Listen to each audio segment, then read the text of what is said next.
Hi, everyone. I'm sorry I can't be with you in person today, but I wanted to take a moment to thank you for your leadership, your advocacy, and your unwavering belief in our ability to deliver universal childcare for every single family in America. I really feel like we're the closest we've ever been to making this a reality, and that's because of all of you. Now, I know I don't have to explain this to you. Our childcare system isn't working, and I would argue it's never been working. It hasn't been helping enough people and hasn't been helping people enough. Too many families live in childcare deserts. Too many families are spending 40% or more of their income on childcare, like in San Diego, where I represent. And too many providers are barely able to keep their doors open and deliver high quality care while also keeping prices low enough that parents can actually afford them. We are all walking on this tightrope and doing this balancing act when what we really need is to admit that this isn't working for anyone. This is a market failure.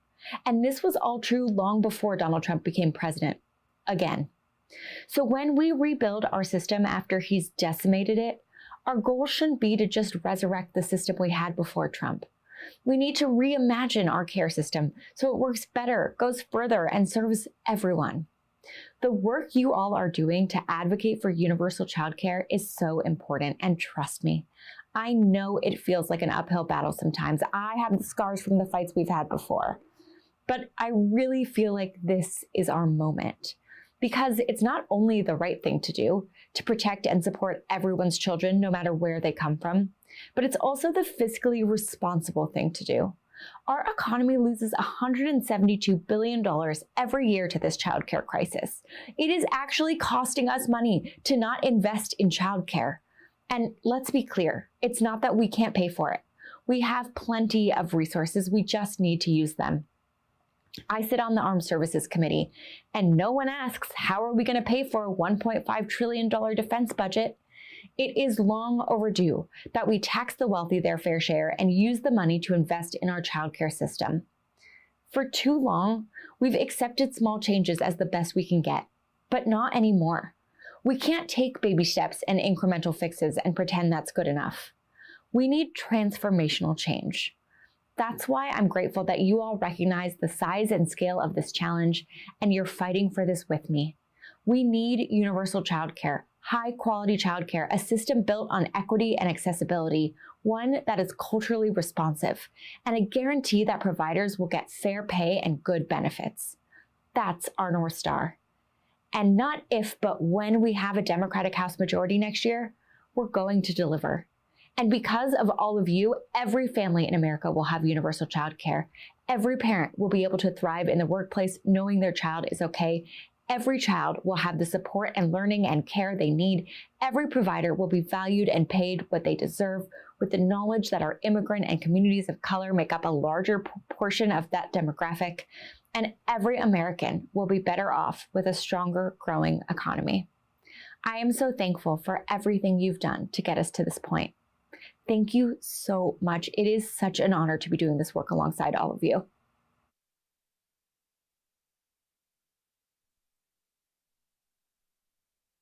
Hello, everyone. It is so great to join you virtually for the first ever Child Care Convention.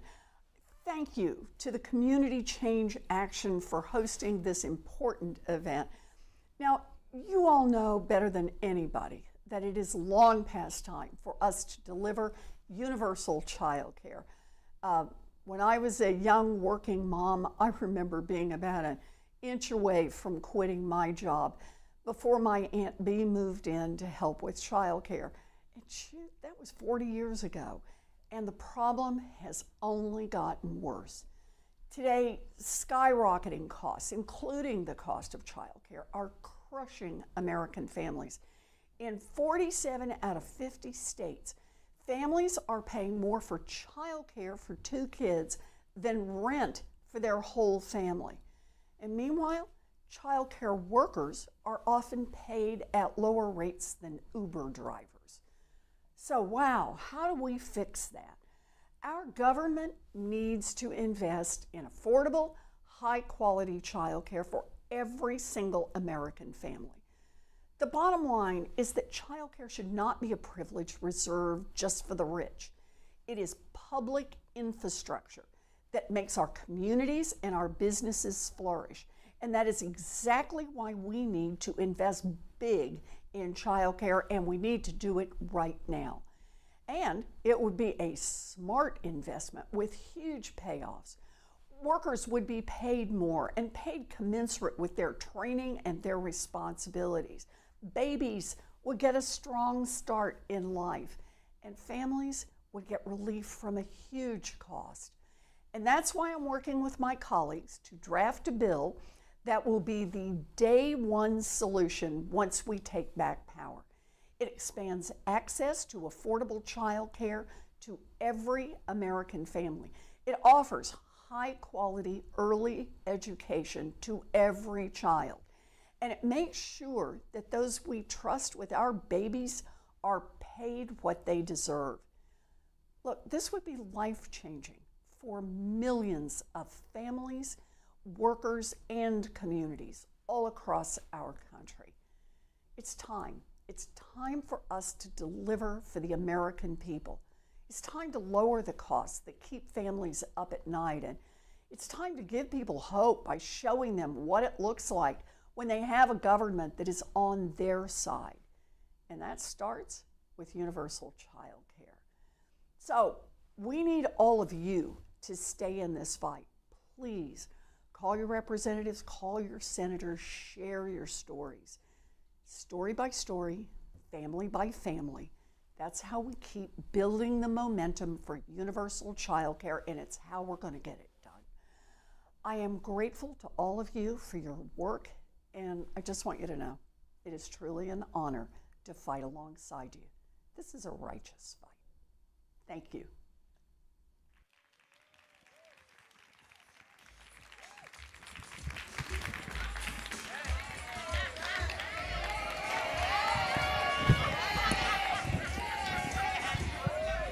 Hey, good morning.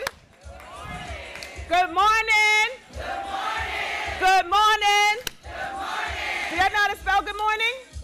I'm going to teach y'all something real quick. Here it goes. Stand up if you can. That's right. And we're going to do it 3 times. We're going to spell out good morning, and in between, you're going to be like, hey, oh, and all that kind of stuff. Sound good? Spaces in action. I need y'all to help me out.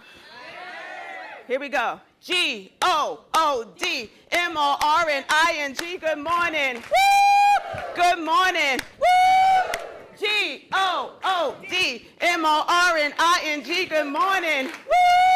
Good morning. One more time. G-O-O-D-M-O-R-N-I-N-G. Good morning. Good morning. All right, all right. So I want to thank Representative Jacobs and Senator Warren for their words, which in 2 short ways I could say universal child care, and tax wealth to pay for it. All the details of what we will define and create together. Yes, yes? Yes, yes. For those who weren't here yesterday, when you agree, we say yes, yes, yes, yes? Yes, yes. All right. So I want to just do a quick check. Yesterday we talked about everybody identifying about 10 people that you're meeting that's not from your state or organization, and then you're going to follow up with at least 5. Are people moving forward with gathering that list? Yes. Raise your hand if you're doing it. Yes. That is what we call canvassing, and the one-to-ones is how we create the fortune, and our fortune is creating people power, and we do that through relationships. Yes, yes? Yes. All right. I'm going to ask again tomorrow.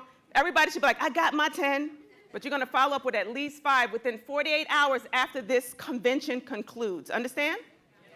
Because we are building people power. Yes, yes? Yes. All right. And then we met in our home teams yesterday. I'm going to come back to that in a second. Clarissa is here from Parent Voices Oakland. She's doing about 3 sessions today. Let me give a shout out to Parent Voices Oakland. I also want to say that Parent Voices California is celebrating 30 years young in a struggle for social justice and equity. Yes, yes? Woo! Let's give them a hand. Yesterday we heard from a lot of great speakers Of course, our illustrious Dorian. And the beautiful, fierce Latina Lorelia, who are both our co-presidents at Community Change. I say our because we are part of the Community Change family. Yes, yes? Yes, yes. All right. And then we also heard from Bishop Royster, who gave a charge to us. He really puts faith in action. And then we heard from state leaders who shared their personal stories and connected it to the fight that we're doing in a struggle. We're struggling, but we're fighting forward. We are pushing forward. We are visioning forward what we want to do. They spoke to that vision so that we together can create power behind it. Yes, yes? Yes, yes. And then that roll call that we did, that was awesome. So I actually want to have us do something similar, a little bit different though. The Spaces in Action is always about chants, so we're about arts and culture, and of course we're about that business because we get into these streets, right? Sometimes we take off our earrings and put on the Vaseline. I took some of y'all way back. But we met in our home teams yesterday. And I know it might have taken you a few moments to find your home team, but when there's that opportunity to meet with your home team again today, go there and check in. Make sure that you're connecting with each other as well as connecting with other people who are at this convention. That's the way we're going to build the relationships and build people power so that we give each other grace because we're not perfect. Even I'm not perfect. And when we have that grace and that trust with each other, we can do better work because inevitably we'll make a mistake, but most importantly, we can rebuild and keep growing together. Yes, yes? Yes, yes. All right. So I always say I center love. I'm not just LaDon Love. I center love in everything that I do. And I want you to do the same thing. You probably already do. I'm encouraging you. And if you're already doing it, I'm recognizing that you do. So with that said, I want to just leave this before I bring the beautiful, powerful Lorelia up. I just want us to do one more chant together. Is that okay? If you can stand, stand. And before we get started, because this one's going to cause you to use your body, I'm going to ask you to just pull up one leg, pull up the other leg. All right, so this is a chant that Fari Gamina Tumpe taught us. She's our chanter. She used to be a cheerleader, so she's our cheerleader now. But this is one that's, and we usually say spaces, but this time we're going to go parents, providers, change makers, all right?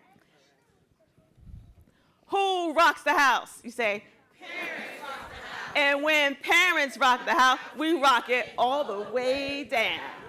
Who rocks the house? Providers. Providers rock the house. And when providers rock the house, we rock it all the way down. Now, change makers, who rocks the house? Change makers rocks the house. And when change makers rock the house, we rock it all the way down. Woo! Give yourselves a hand. I want to thank you for always being willing to just step into it because that is how we move forward together and have fun doing it. So without further ado, I'm going to ask Lorelia to please come up and share some powerful words with us. Please give a welcome to Lorelia.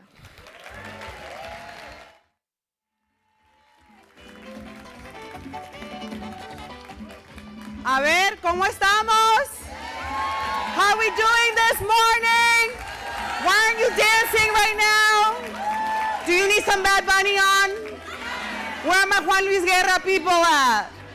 Oh my goodness, buenos días. Good morning. Let's do that again, good morning. Oh yes, here we are. Okay, last night, my people, last night we made a choice. Yes? Yes. We chose to fight for universal child care. So we're going to do that again. Remember when we did that yesterday? We chose to fight for universal child care. Free for most and affordable for all. Care that every family can find and trust. And thriving wages, benefits, and real dignity for providers. If that is still your choice this morning, Let me hear you. Make some noise.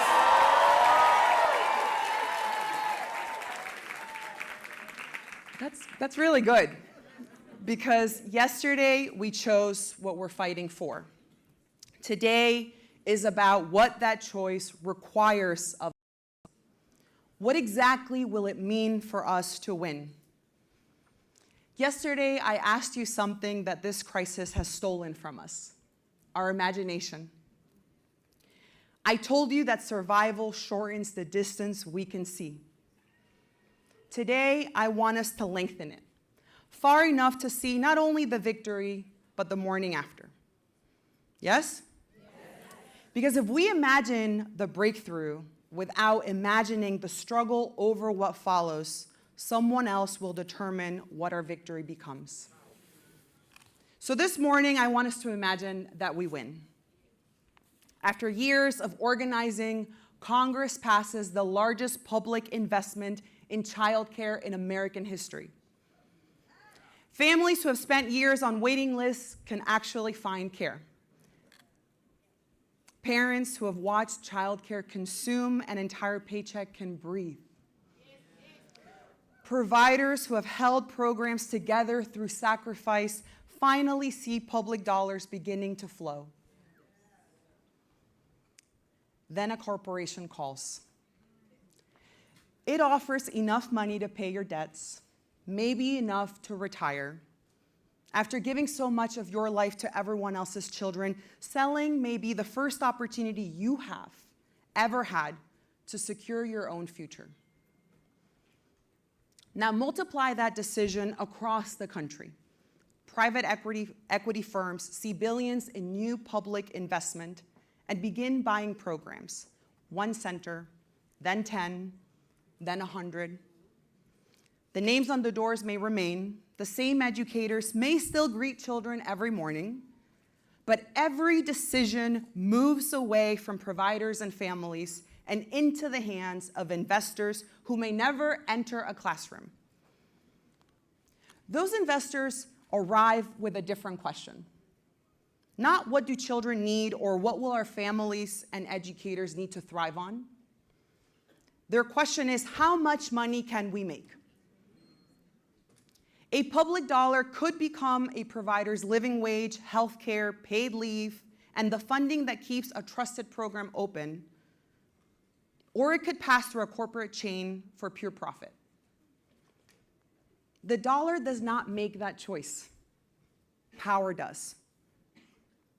So universal childcare must not merely be large. We could build a bigger system, put more public money into it, and even call it universal.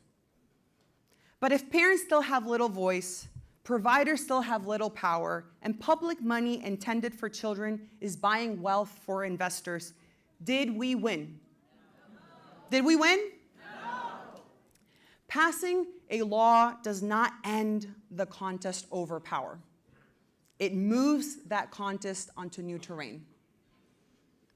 The question of what happens after a breakthrough is not new.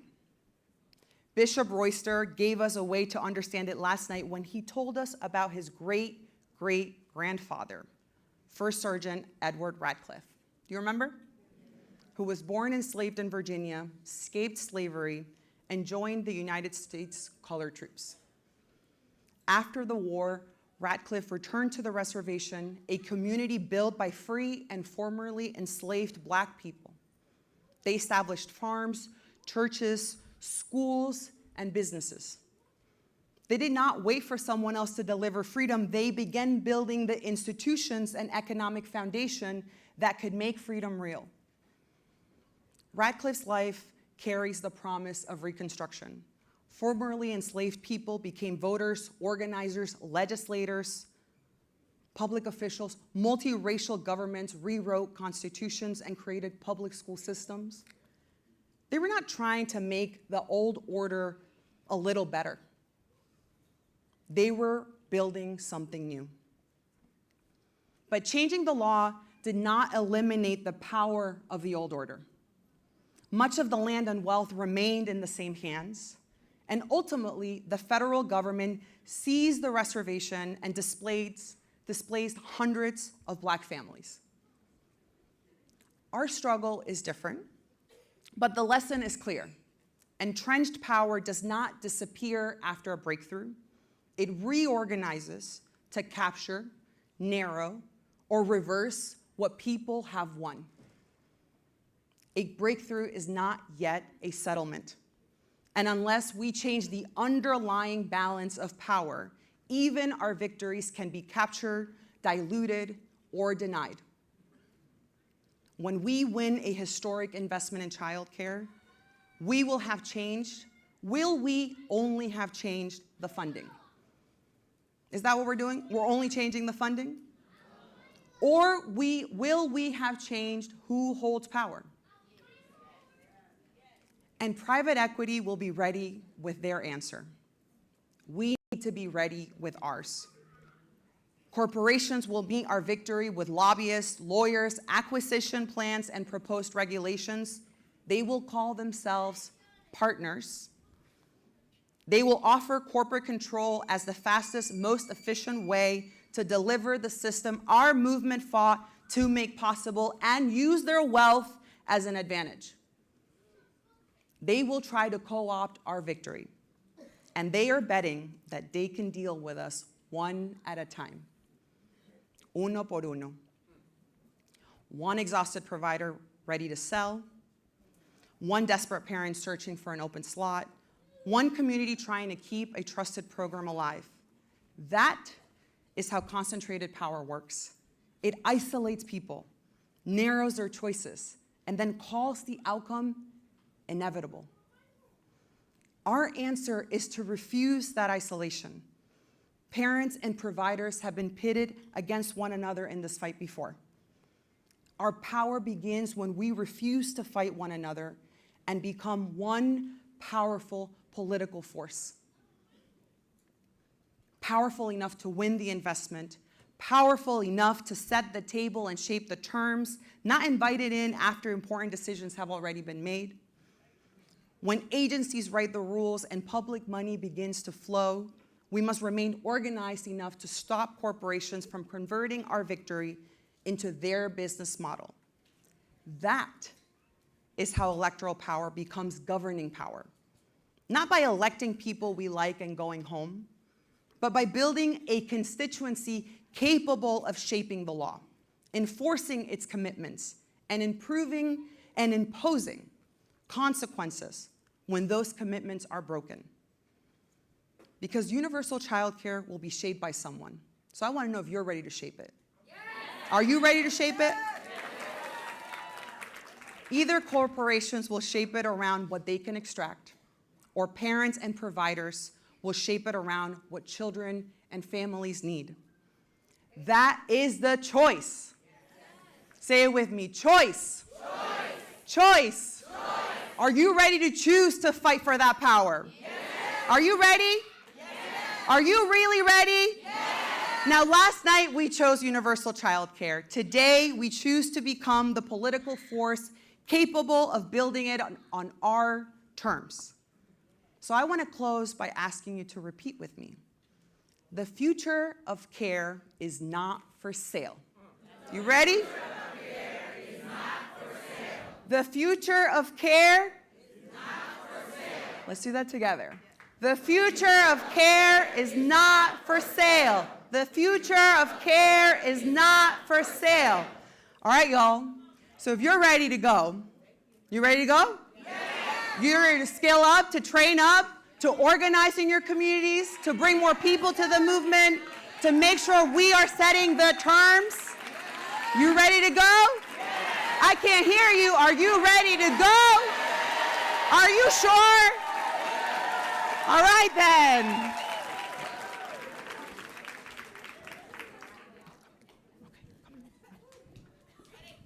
There's no music for you? You got no music?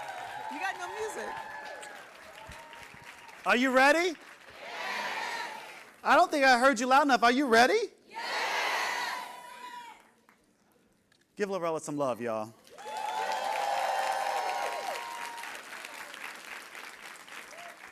How y'all feeling this morning? Like changing some shit. Oh! Like changing some shit. Okay, there's children in the room. There are children in the room. Listen. Thank you, Lorella, and good morning, y'all. Yesterday I told you about my mother, Bertie. 40 years a teacher in Chicago public schools. Well, our next speaker stood where she stood. A public school teacher on the West Side who became an organizer with the Chicago Teachers Union, the union that taught this country to bargain for the common good. And when he ran for mayor of the third largest city in America, the smart money said an organizer couldn't win. He knocked doors, he built a coalition, and organized people beat organized money. Here is why he belongs on this stage. When our own SEIU, HCII, and the Workers Center for Racial Justice and the Childcare for All Coalition marched on City Hall demanding raises for early educators, he didn't study it. He didn't stall it. He funded it. The first city investment of its kind, raising pay for more than 3,000 early childhood educators on the road to parity with K through 12 teachers. Those raises started getting paychecks last July. And he put the movement's own name on it, Childcare for All, in the city budget in writing. He said it himself. It's about time we have salaries that show up for the people who are showing up for the families. When they said the city couldn't afford to care for its people, he reopened public mental health clinics that past administration shut down. Now look, I first heard the words care is infrastructure from I. Jim Poo over a decade ago. And Bishop Royster reminded us last night of that care, the fact that care is infrastructure. I want you to know that this mayor governs like he heard them. This year, when Washington came cutting, he refused to pass the pain down to working families and ordinary people. He stood in front of the city council and proposed taxing the biggest corporations and big tech in Chicago to protect children's programs, youth jobs, and mental health care. They always tell us the money ain't there. It's there. It's just a question of who you're willing to ask. He asked the penthouses and not the providers. He asked the shareholders, not the ones holding this economy up. So this is our whole theory, y'all, with proof. Organized people make the demand, and real leaders deliver. The road to power runs through movements like this one, not around them. So listen, change makers, friends, family, I need y'all to get on your feet and welcome the mayor of the city of Chicago, Mayor Brandon Johnson. Love you, man. Love you too.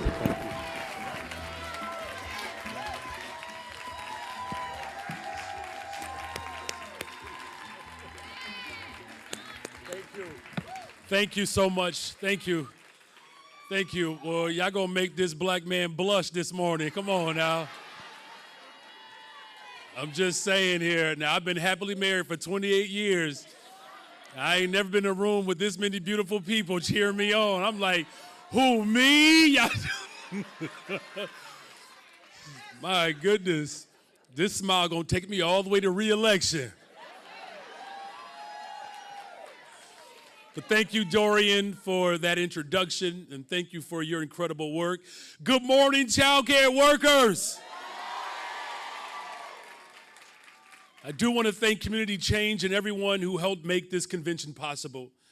It is truly inspiring to be in such a powerful room of childcare workers and organizers and parents who are working to ensure that every single family has access to affordable childcare and that every childcare worker has a livable wage. That is not a dream, that is an absolute must.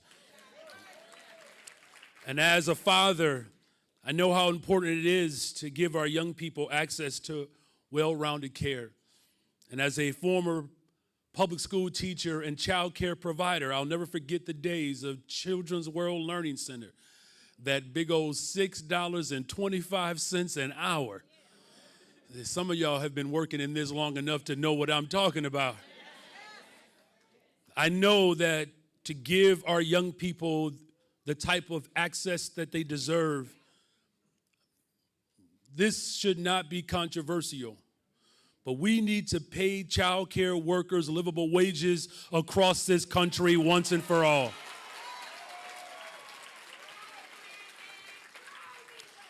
This is not watching your kids. This is not babysitting. This is just not giving them something to do. You all are workers, educators, developers, and you should be paid as such. And that's why today is so important. It's not just a gathering of like-minded individuals, but it's a way for us to come together to plan how we will move together ahead. And then we have to plan well beyond the upcoming midterm elections. Our demands cannot be centered around someone's election. Our demands have to be centered around making sure that working people have everything that they deserve. And I'm going to take a line from Dorian, because it's important that we recognize the reality of a profession that is predominantly women of color.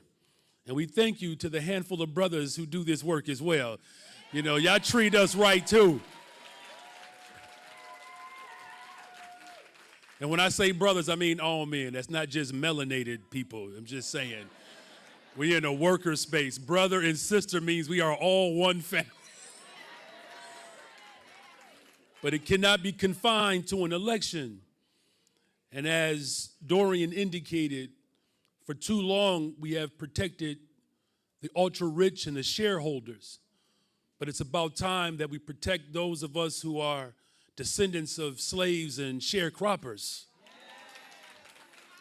And those of us who are ancestors who worked in the fields as immigrants and migrants who have come all over the world to find hope in this country. It is well past time that this country treats this profession with respect. The black folks, brown folks, white folks, Asians, young and old, all of us deserve that respect. And there's nothing more powerful than us coming together, raising our voices. Because we have to remind people where the power truly lies. It lies with us. And that's why I'm going to use every single tool that I have in my toolbox to stand up for working people. And I want to give a special shout out to my chief of staff, Dr. Christina Pasion-Zayas, who will be leading a panel called Power Persuasion for her work in my office and in the child care and child care worker space. But when we talk about that power, this power that we possess in this room, and this incredible profession, and the need for families to be able to have spaces that they can afford to drop their children in, where they know they're going to be loved, supported, and educated. Because this is not just a matter for parents. This is not just a family matter. But this is a matter that addresses and affects all of us at every stage of our life. And I know this because I just dropped my oldest son off to college. Y'all pray for my wife and I. We're struggling right now. 18 years old, and he for the first time in his life, he slept by himself in his dorm. And you go from looking for diaper bags to all of a sudden caps and gowns and bedspreads and lamps and tuition. If we're going to pay for college, doggone it, universal child care should be free.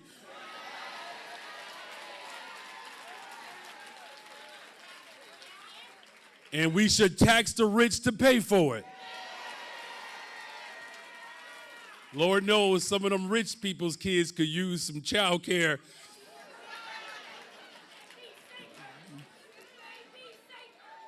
Let me get back to my speech here before I make the 7 or 9 o'clock news tonight.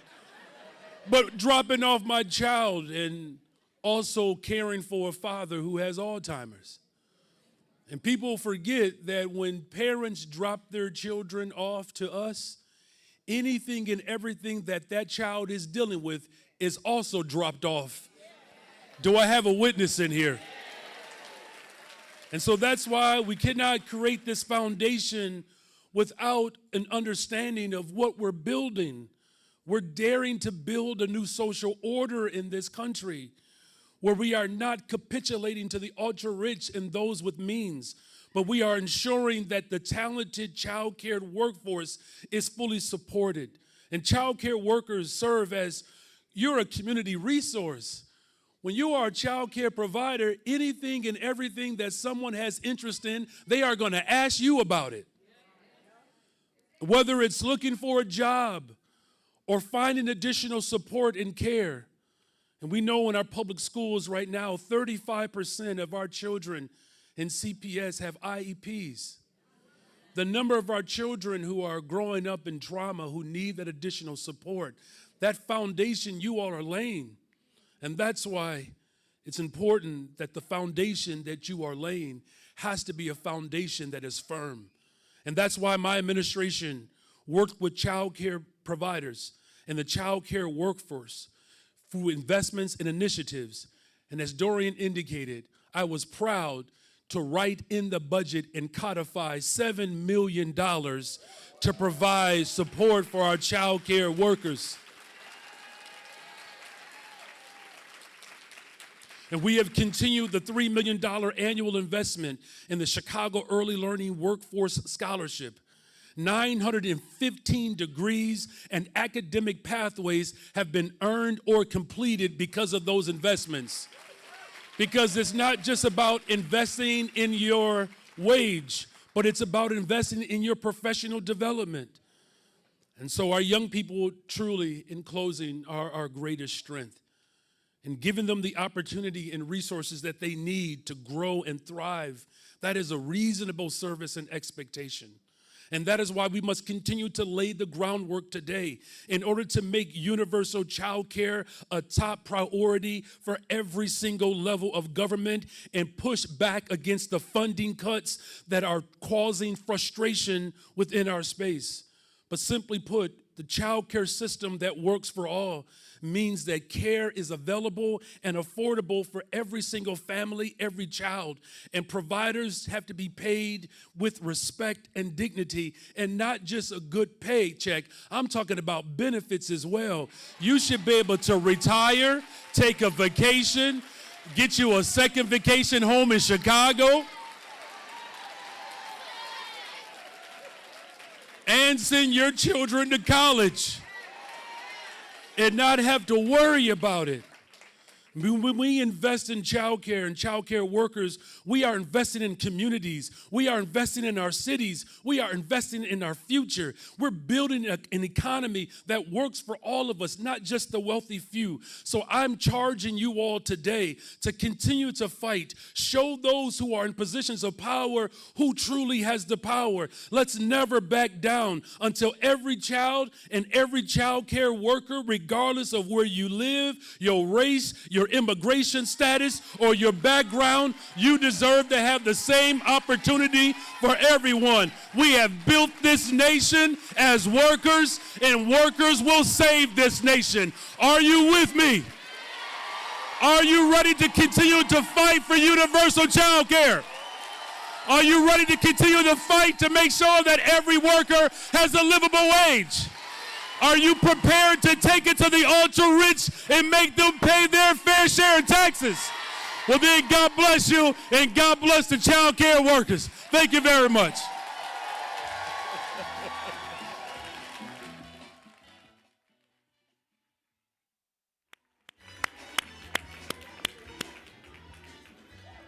Brother. Thank you. You see the love for you.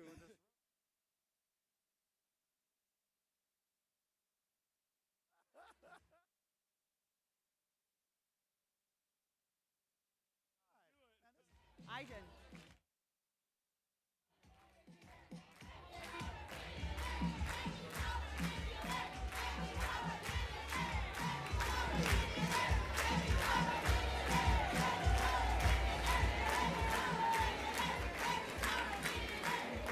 Yes. All right, let's give it up. Let's give it up for the mayor again. Let's give him some love. Thank you, Mayor Johnson. I am so excited about our next speaker. Yesterday, Dorian told you about the deal. The one this country cut in the 1930s when it carved domestic workers out of the minimum wage, Social Security, and the right to organize to keep Black women's labor cheap. Our next speaker has spent more than 3 decades, reversing that deal. She organized domestic workers, nannies, house cleaners, care workers, the workforce everyone said was impossible to organize. Sound familiar? And she won domestic workers' bills of rights across this country, state by state. She co-founded the National Domestic Workers Alliance. She leads Caring Across Generations. Yes. And she gave her whole movement its North Star in one sentence. Care is the work that makes all other work possible. Every parent in this room is living that sentence this morning. Please welcome one of the great organizers of our time and my dear friend, Ai-jen Poo. Oh my God. Take on the highway, it's incredible. Woo! Good morning! Good morning, everybody! Woo! I am so happy to be in this room this morning. There is no place on earth I would rather be than surrounded by all of you and this power. Let me hear all the parents in the room. That's right, that's a lot of power. Now let me hear all the childcare workers. All right, even more power, here we go. Are there any nannies in the room? Oh, all right. All right, shout out. Listen, I just want to start by saying thank you to my dear friends Lorella and Dorian for creating this powerful space and for getting us so clear about the power we have and the power we are going to build. Thank you, Lorella, for your leadership. And I want to give a shout out to the members of the National Domestic Workers Alliance who are here, all the way from Georgia, North Carolina. Our members in North Carolina just won an incredible statewide subsidy reimbursement floor after years of organizing, and that's the kind of win I want to talk about today. I actually just have a really simple message, which is that it doesn't seem like it for a bunch of reasons, but I'm telling you that the next few years could be the window where we win it all.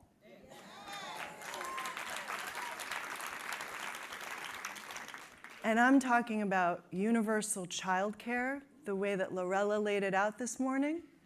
I'm also talking about paid family and medical leave.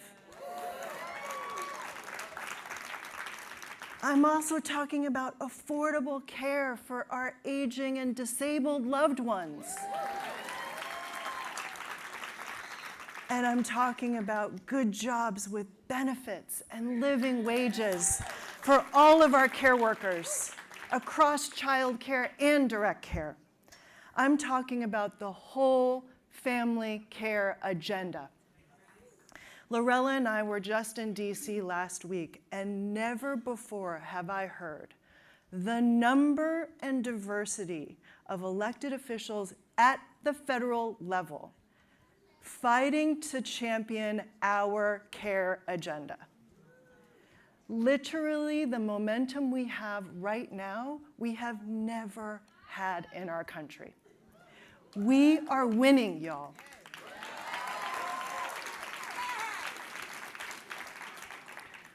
But I want to say this. We have to start acting like it. We have to start acting like it, and we have to start now.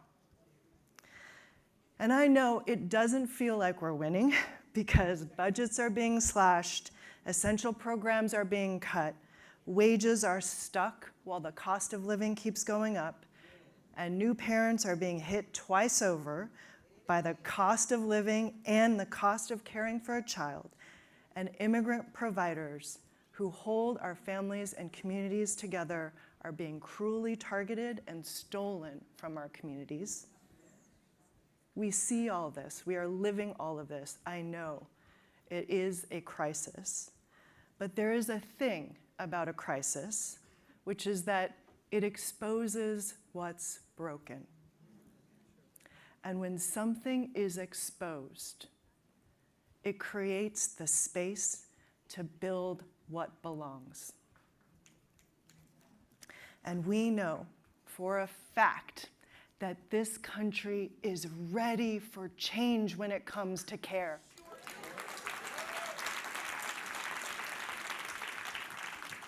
And people just need a signal that it's possible. And that is our work. That is what you all have been doing in your communities around the country. You have been sending up the bat care signal. Shout out to New Mexico.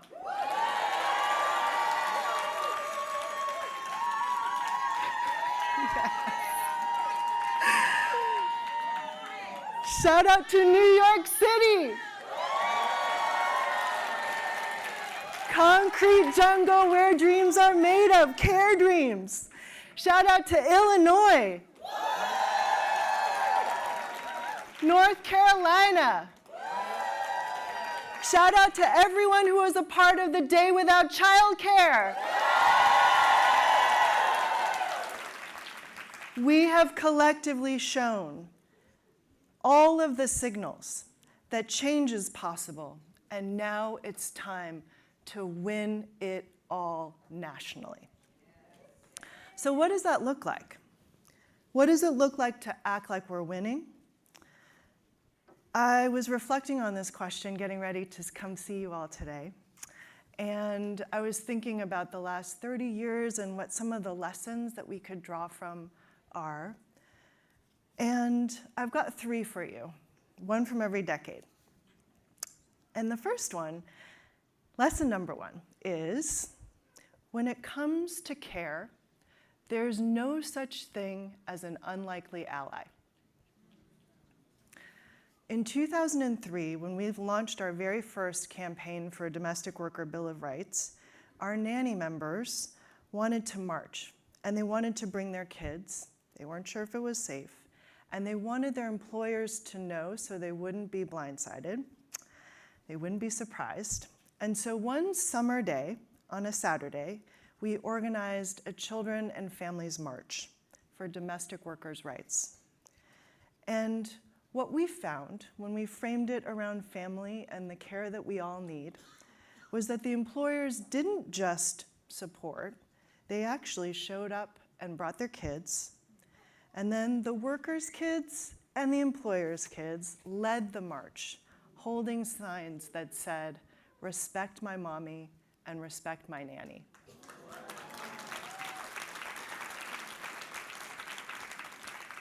Caring for our children and our families is one of the few issues that truly everyone can see themselves inside of, and that is our movement's greatest superpower. But to harness it, we have to build campaigns and frame our fights with that in mind. We have to help everyone see themselves in what we're doing. Whether you were raised by a care worker, which we all were on some level, or a caregiver, or you're a CEO telling the White House Chief of Staff that the best thing the government can do for business is make childcare affordable, which is true. We can find allies everywhere if we stay rooted in what we share, which is care. Right? Okay, second lesson. Tell great stories. Now, as all of you advocates in this room, I know that you are constantly telling stories. And that's great, we gotta keep doing that. But we often talk about changing hearts and minds. And I feel like mostly what we know how to do is try to change minds. But if we really want to reach hearts, we're going to have to learn how to speak to people's emotional realities and truths. It's why Maya Angelou famously said, "I've learned that people will forget what you said, and people will forget what you did, but people will never forget how you made them feel."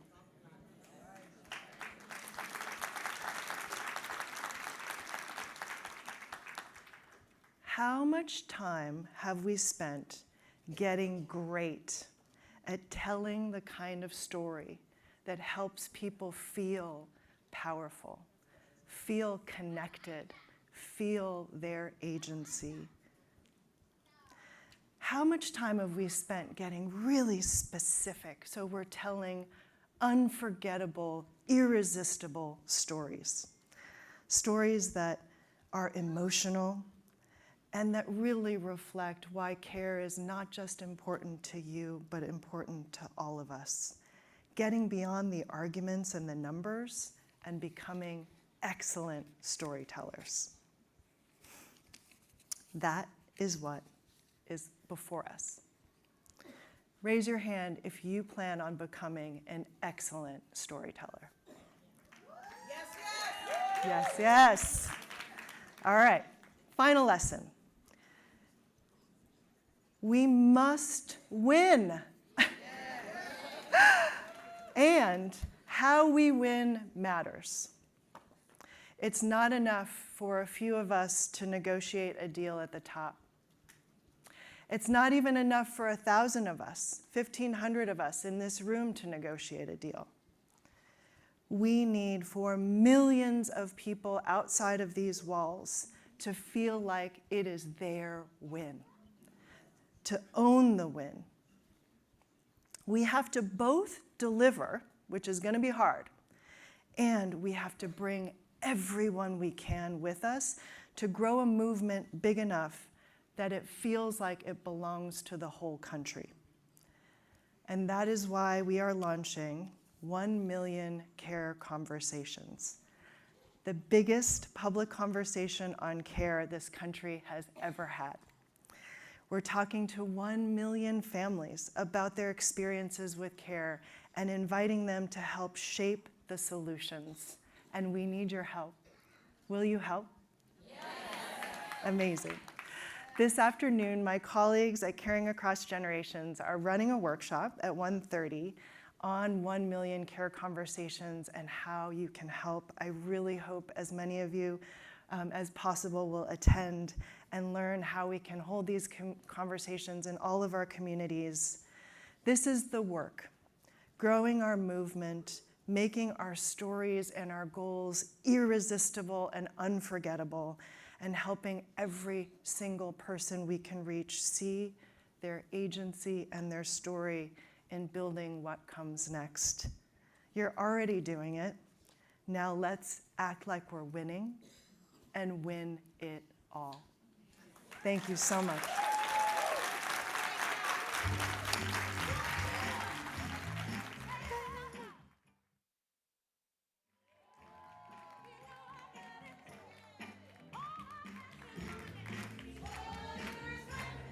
Give Ijen some love, everybody. I had to bring up a helper with me this morning. Can you give her some love, please? She's been trying to co-MC. It co-MCs. So yesterday, I told you about Audrey Harris and the 49,000 providers who built a union out of kitchen tables. And I promised you, you'd hear from that union. Our next speaker came up inside that story. She cut her teeth at Local 880, and she has spent more than 20 years carrying Audrey Harris's challenge forward.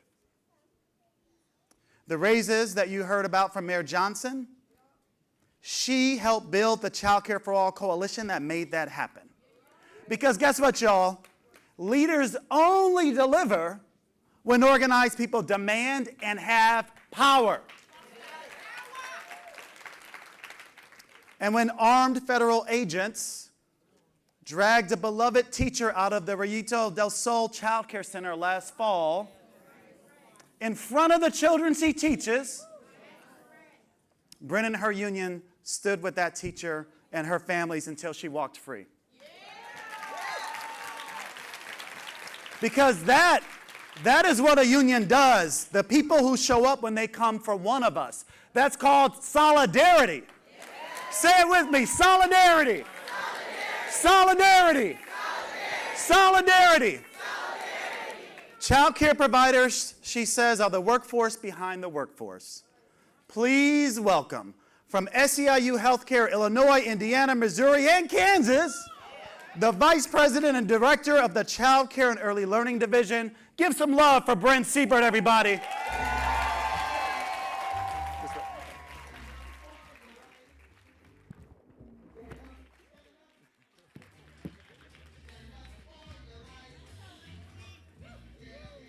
All right. Good morning, everyone. That was such an incredible and humbling introduction from Dorian. Thank you. Like I said, my name's Bryn, and I'm so excited to welcome you all here to Illinois, where we are proud to be the first state in the country where home child care providers formed a union and won the right to bargain with our state over pay, benefits, and working conditions. This fight started right here in Illinois more than 30 years ago with leaders like Anjanita Tanner.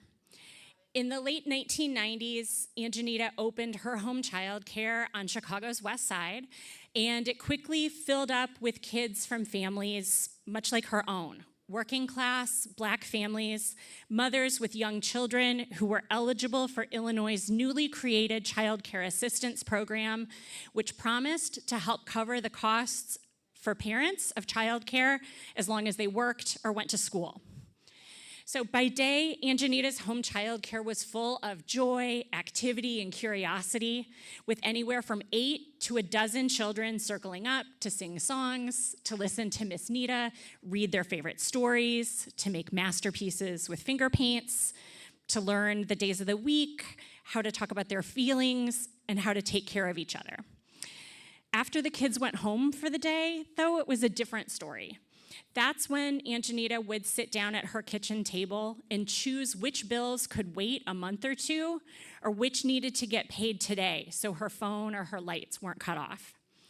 She tried to figure out how she was going to keep paying her assistant, because Anjanita's childcare had been open and full for 6 months, but she hadn't received a single payment from the state's Child Care Assistance Program. So Anjanita knew that asking parents to pay was out of the question. They couldn't afford their monthly copay, let alone the full cost of care. And she knew that it would devastate parents who'd have to scramble to find new care, so they didn't lose their jobs. But she also knew that she couldn't keep going like this. So she started thinking about how she was gonna tell parents that she had to close her doors. And it was not long after that that an organizer knocked on Anjanita's door and told her that child care providers, just like her, were fed up with low pay. They were fed up with the lack of respect for the important work that they do. They were fed up with the unresponsiveness from the state, and they were organizing to do something about it. So Anjanita, shared her stories about the checks that never came, and she learned that she wasn't alone, right? Other providers were experiencing the same thing. So for Anjanita, who'd grown up going to union meetings with her dad, she didn't hesitate. She joined the union. She started coming to union meetings in libraries and park field houses around Chicago. And some of the other providers weren't sure about a union, right? So Anjanita told her story and asked them the question, what do you think would happen if you went to the governor and told him that child care workers need better pay? Would he listen? Probably not, right? not to one person, but what if hundreds or even thousands of childcare providers, just like you, got together, went to the governor, and told him what we needed, right? There's no way he could ignore all of us. So even though they didn't have union rights under federal labor law, home child care providers here in Illinois formed a union. They signed membership cards, they paid dues, they organized meetings in church basements and in their own living rooms in every corner of the state. Providers went to the state capitol to fight for legislation to raise rates in the child care assistance program, to fight for health care, and I'm sorry to tell you, providers didn't get those bills passed. But what we did was win our lawmakers over to our side by meeting with them, sharing providers' experience, and asking them to walk a day in the shoes of a child care provider. So home child care providers in Illinois had a union because they acted like a union. And in 2005, after providers built enough power to change the law, we held the largest union election of its kind in Illinois. The first election for home child care providers anywhere in the country, uniting more than 45,000 home child care providers and negotiating the first of what would become many contracts with the state. And it's through bargaining that home child care providers have won dozens of rate increases, including one this July 1st, free health insurance provided through our union fund, and a training fund, so providers can have say over their training and professional development. And now home child care providers here in Illinois are fighting for a secure retirement. That's right. Away from the bargaining table, we fought alongside parents and partners to stop devastating budget cuts to the Child Care Assistance Program, to expand eligibility for more parents, and to lower parent copays. Illinois home child care providers are proud of our history and what we've won here in Illinois. And we hope you'll join us in our workshop this morning to learn more about our path to building power through our union and what's next. But one thing is clear, our fight is not over. In fact, 30 years after home child care providers in Illinois first started meeting in those church basements and library community rooms, we are just getting started. So child care center workers are joining our union because child care center workers need good pay and benefits and a voice. And along with parents and partners like Kofi, Grassroots Collaborative, and the Worker Center for Racial Justice, we're building our campaign to demand free, universal public child care in Illinois for all families, provided by a strong union workforce that earns a living wage. That's right. All right, and we are bringing our union siblings into the fight for childcare for all in Illinois, because we know that home care workers, nursing home workers, and hospital workers need childcare too. And because we know that workers and parents alike suffer from the failures of a childcare system that was not built for us. So we're taking on the billionaires and corporations like Amazon and Facebook, because if they can afford to send their CEOs to space, they can certainly afford to pay their fair share in taxes to fund universal child care and raises for child care workers, right? Yeah. So that's what we're gonna do here in Illinois. And now I'm really excited to pass it off to our next speaker, an organizer from New Mexico who is showing us exactly what is possible when you refuse to stop until you build that power. So I'm so excited to welcome to the stage Casey Pantia, an early childhood educator and organizer with Olay.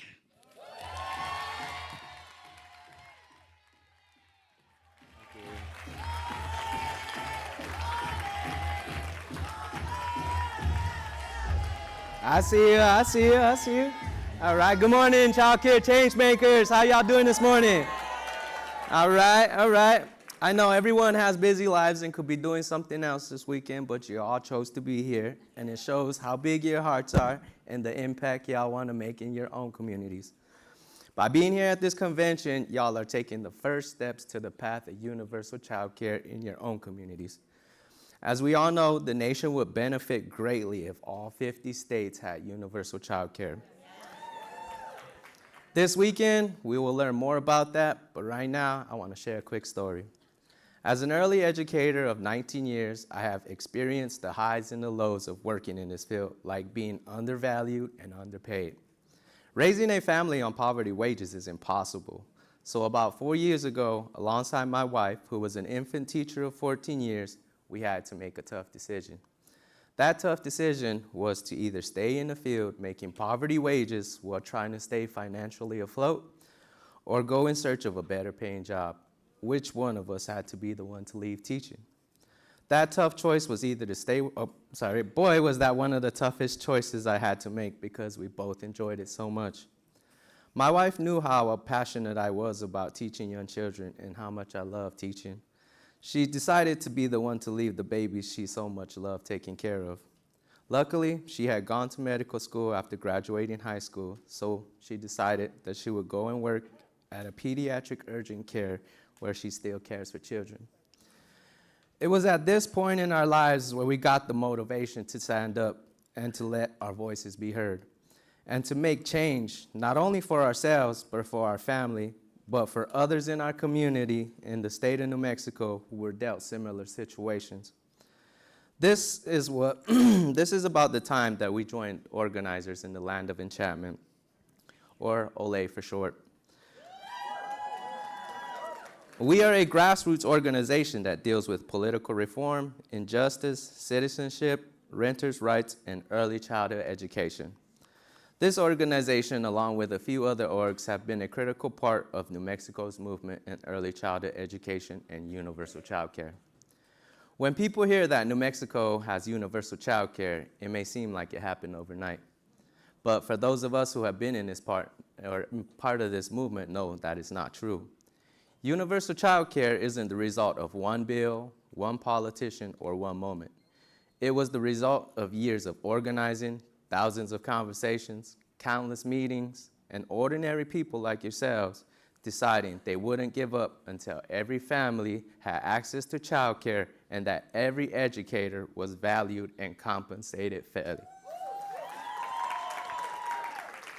For OLE, this journey has been more than 15 years in the making, and one that hasn't been easy, but has built unity, self-resilience, motivation, determination, allowing for many disappointments, but bringing greater victories along the way. For OLE, one of the biggest victories in 2022, when New Mexico voted to guarantee the right to early childhood education and a permanent funding for it in our state constitution, that victory didn't happen overnight. It happened because parents, educators, providers, and community members organized, knocked on doors, made phone calls, shared their stories, and convinced New Mexicans that investing in our youngest children were worth fighting for. We didn't stop there. We knew that creating an early childhood educational system also meant building political power. Between 2016 and 2020, OLE members worked tirelessly to elect leaders who believed in investing in children and families. We lobbied relentlessly.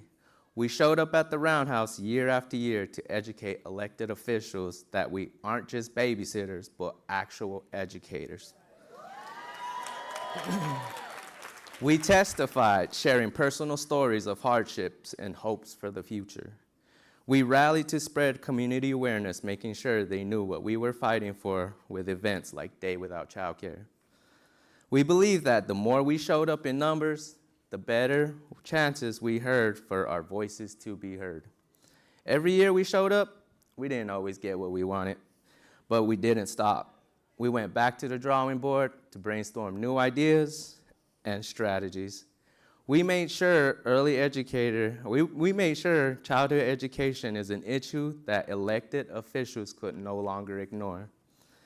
Then in 2023, New Mexico expanded free childcare for families earning up to 400% of the federal poverty level, making childcare affordable for most families across the state.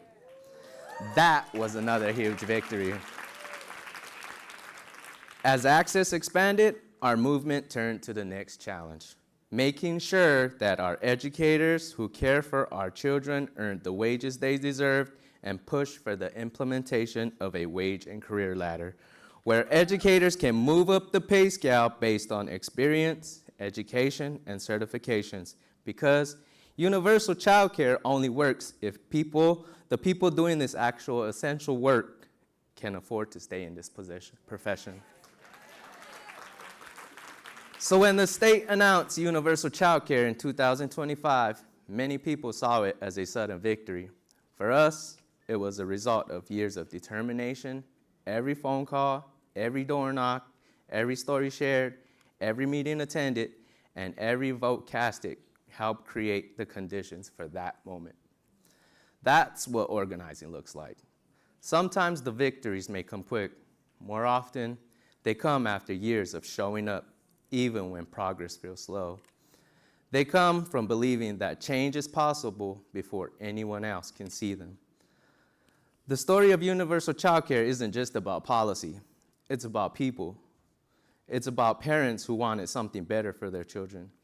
It's about early childhood educators who refuse to accept being undervalued and underpaid. It's about communities that believe every child deserves the opportunity to thrive. And most importantly, it's proof that when ordinary people come together around a shared vision, we organize with purpose, never stop fighting, they can accomplish extraordinary things. As we sit in this room, look over at your neighbors. You are the change makers. It is people like you that make the difference in your own communities if we stay resilient. This is the power of Olé. This is the power of organizing. And this is how we change New Mexico. As you heard before, my name is Casey Pentillo from Albuquerque, New Mexico. I'm glad we made it all safely here to St. Charles, Illinois. In my native language, Elakwa, thank you. But I want to introduce another important speaker. I want to introduce Meredith Loomis Quinlan, the fearless leader of childcare at Community Change Action.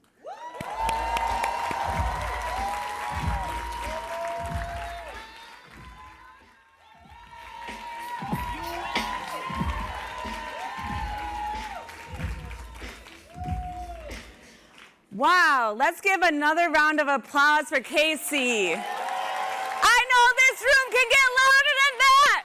Let's get loud! Woo! It's stories like his and Olé's organizing in New Mexico that give us the hope and the inspiration we need to power this movement. I don't know about all of you, but I feel really clear about the work we need to do. We cannot sit out elections, and we cannot rely on elections alone.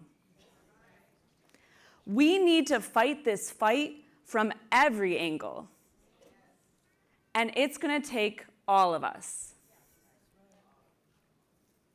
Before we close, I have a few housekeeping things for us. If you are a registered teen on the teen track, you can get up now and go out that exit over there to meet the program lead. So if you're a teen who's in the teen track, we welcome you to get up now to get a head start, to go back out that door over there. They're waving their hands for the teen track today. All right, yes, let's clap for our teens, yeah! Woo!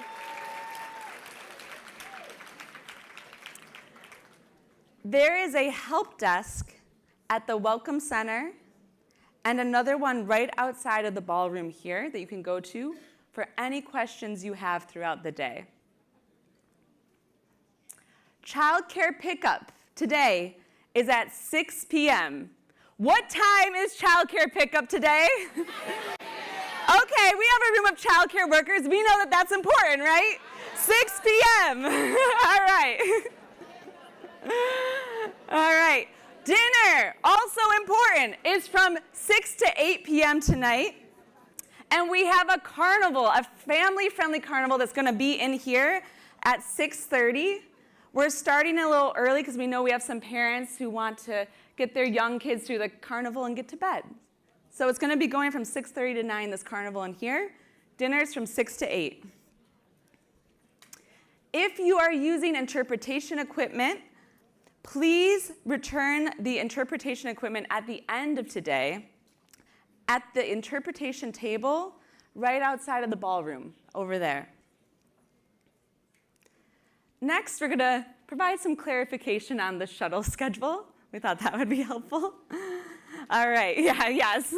All right, so from now until 6 p.m. today, there are cars available from the Q Center to the hotels for any urgent needs you might have. You can go to the help desk if you need a car. So as needed, go to the help desk and they can take you to the hotels. From 6 to 10 p.m. today, there will be shuttles every hour from the Q Center to hotels. A reminder about tomorrow, please check out and bring your luggage before coming to the Q Center. There will be shuttles from 7 and 8 a.m. from the hotels to the Q Center back to here for anyone staying at an off-site hotel. And from 12:30 to 2, shuttles every 15 minutes from the Q Center to O'Hare, Midway, and Union Station tomorrow. All right, I want to talk about the workshops because today is our workshop day. It's going to be exciting, yeah? Who's excited for workshops? Woo! We know that some folks are having some trouble signing up for them on the app, so we wanted to just share some that have plenty of space. So if you haven't signed up, you can just show up, okay? So we just heard from the HCII team in Bryn. They're going to do one on labor organizing. The team at the Childcare for Every Family Network is going to do one on the Vision Bill. That one's close to full, but we want to pack that one out. And also, Mary Ignatius from Parent Voices is presenting at it. You heard at the start of this, it's their 30-year anniversary at Parent Voices California. If you want to hear more about what Lorella was talking about in private equity, that's going to be over there on that side once the walls go up. If you want to learn about elections, why they matter, electoral training, you can stay right here in the center. That's going to be about elections. And there's so many good workshops we have, including one about strengthening our campaign culture and strategic campaigns. Workshops have staggered end times to help with the flow of lunch, which ends at 1:30.